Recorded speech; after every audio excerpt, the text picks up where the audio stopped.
Most orchid growers think that sphagnum moss is what's rotting out your orchid roots and that it's the main problem. It's not.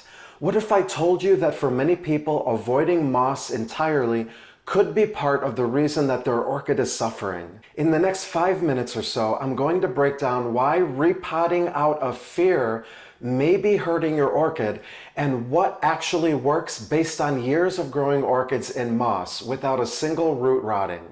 If you don't know me, I'm Rafael Delalo, author of Houseplant Warrior and creator of the program Become an Orchid Master, and I've helped thousands of people rebloom and grow orchids with confidence and ease. So let's talk orchids growing in sphagnum moss. Whether you just purchased one in moss and want to maintain it, or you're ready to repot and are curious about trying sphagnum moss, listen up. This one right here has 8 healthy leaves, is thriving, and has been in the same pot it was in when I bought it 2 years ago.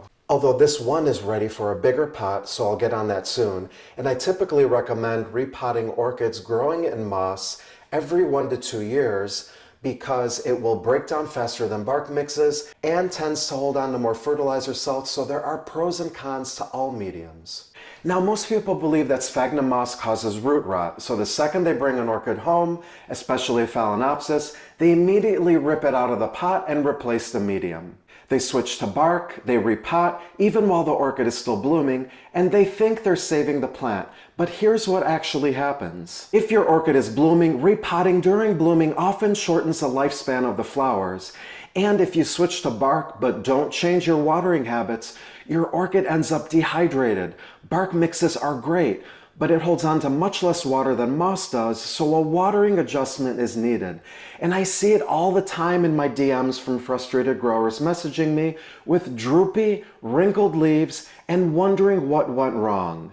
There is no one magic potting mix, as long as you adjust your watering habits. Now, if you've purchased or rescued a plant growing in sphagnum moss like this Phalaenopsis, and the plant seems like it's in distress and there are rotted roots and maybe even droopy leaves, then yes, you should repot it in order to save the plant, regardless of whether it's in bloom or not.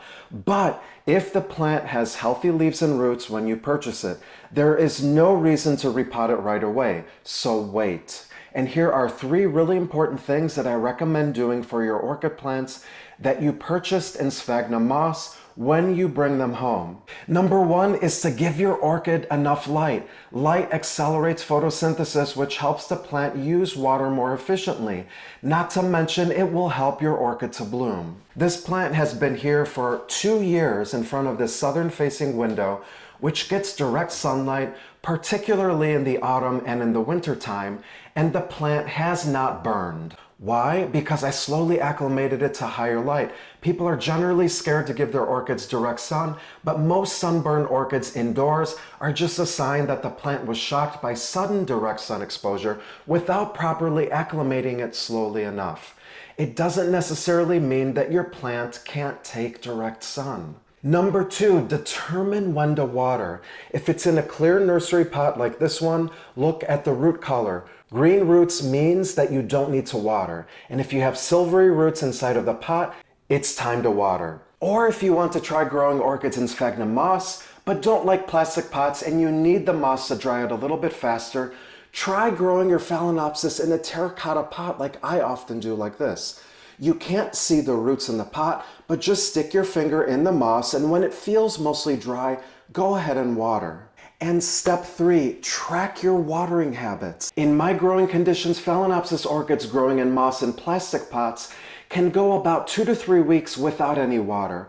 But in a terracotta pot, I might need to water every 7 to 10 days or so. Write it down, observe your conditions, and adjust accordingly. This method works because it's not about the potting medium and whether you should use moss or bark or any of a number of other growing mediums. It's about your environment and your watering routine.